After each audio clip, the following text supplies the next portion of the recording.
উদ্ধার রাজ্য প্রাণী বাঘশাল ছানা। প্রতিনিয়ত জেলার বিভিন্ন প্রান্তে নানা কারণে বিপাকে পড়ছে বন্যপ্রাণী। বন্যপ্রাণীদের বাসস্থান ছোট হয়ে আসছে, বন জঙ্গল সাফ করে জনবসতি এবং কলকারখানা গড়ে উঠছে। এর ফলে লোকালয়ে বন্যপ্রাণী ঢুকে পড়ে বিপদে পড়ছে। এমন প্রবণতা ক্রমশ বেড়ে চলেছে। আবার প্রায়ই সড়ক দুর্ঘটনায় প্রাণ হারাচ্ছে বন্যপ্রাণী।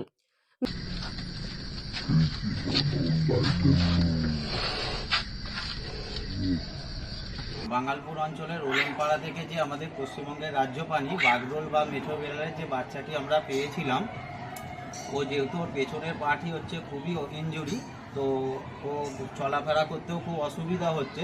তাই আজকে আমাদের বন দপ্তরের স্টাফরা এসেছেন, ওনাদের হাতে আমরা বাগরোলের বাচ্চাটিকে তুলে দিচ্ছি। তার সাথে এই গুড়িয়াল মাজরাগাটাও আমরা রেস্কিউ করেছিলাম, এও ইনজুরি আছে, তাই এটাকেও আমরা বন দপ্তরের হাতে তুলে দিচ্ছি। লোকালয়ে মা সহ বাচ্চা বাঘশাল। ঘটনাটি ঘটে বাগনান বাঙ্গালপুর গ্রাম পঞ্চায়েতের ওলানপাড়া গ্রামে। জানা যায়, সন্ধ্যায় একটি বাঘশাল ছানা তার মায়ের সঙ্গে যাওয়ার সময় পাঁচিল থেকে পড়ে গিয়ে মায়ের থেকে আলাদা হয়ে যায়। শাবকটির পেছন পায়ে চোটও লাগে।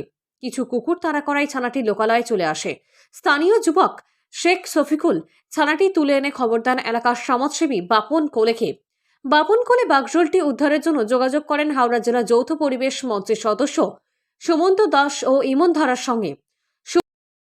বাগরোল বা মেছো বিড়াল বা ফিশিং ক্যাট হলো আমাদের পশ্চিমবঙ্গের রাজ্য প্রাণী এবং এই প্রাণীটি ভারতীয় বন্যপ্রাণ সংরক্ষণ আইনে সর্বোচ্চ সংরক্ষণের আওতায় আছে এই প্রাণীটি। তাই বাগরোলের কিন্তু গুরুত্ব অপরিসীম, কারণ বাগরোল মূলত জলাভূমি কেন্দ্রিক যে জলা জঙ্গলগুলো সেখানে থাকে। তাই বাগরোল বাঁচলে জলাভূমি বাঁচবে এবং তার সাথে এই বাগরোল বহু বিষধর সাপ খেয়ে এলাকায় বিষধর সাপের সংখ্যা নিয়ন্ত্রণ করে। তাই বাগরোলকে আমাদের বাঁচাতেই হবে এবং আমাদের এই বাঙ্গালপুরে যে বাগরোল শাবকটি আমাদের হাওড়া জেলা যৌথ পরিবেশ মঞ্চের সদস্য সুমন্ত দাস ও ইমন কল্যাণ ধারা উদ্ধার করেছে, সেটিকে তারা তার মায়ের কাছে ফেরত পাঠাতে চেয়েছিল, কিন্তু মা নেয়নি। তাই তারা সেটা বন বিভাগের হেফাজতে তুলে দেয়। এবং গুরুত্বপূর্ণ বিষয়, যেহেতু বাগরোল যে গ্রামে ঘটনাটি হয়েছে তার পাশের গ্রামেই 3 বছর আগে 3টে বাগরোলকে গ্রামের লোকেরা মেরে দেয়।